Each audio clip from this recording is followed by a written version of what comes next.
நீங்க எப்பவாச்சும் யோசிச்சு பார்த்திருக்கீங்களா? பேங்க்ஸ் எதுக்காக நம்ம பணத்தை எடுக்க நம்ம கிட்ட சார்ஜ் பண்றாங்க? ஆர்பிஐ நியூ ரெகுலேஷன்ஸ் கொண்டு வந்திருக்காங்க.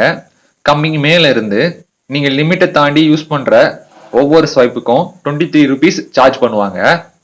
நீங்க உங்க பேங்க்லயே 5 டைம்ஸ் வரைக்கும் யூஸ் பண்ணிக்கலாம்.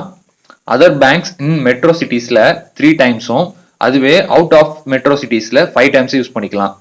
எதனால பேங்க்ஸ் எக்ஸ்ட்ரா சார்ஜ் பண்றாங்கன்னு தெரிஞ்சா நீங்களே ஷாக் ஆயிடுவீங்க. It's not about just A profit. ஒவ்வொரு ஏடிஎம் பின்னாடியும் ஒரு மேசிவ் இன்ஃப்ராஸ்ட்ரக்சர் இருக்கு.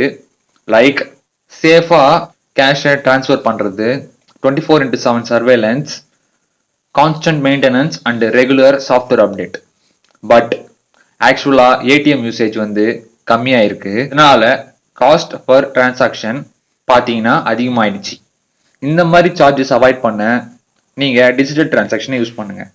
ஆர்பிஐ ரெகுலேஷன் பத்தி உங்களோட தாட்ஸ் என்ன? கமெண்ட்ல சொல்லுங்க.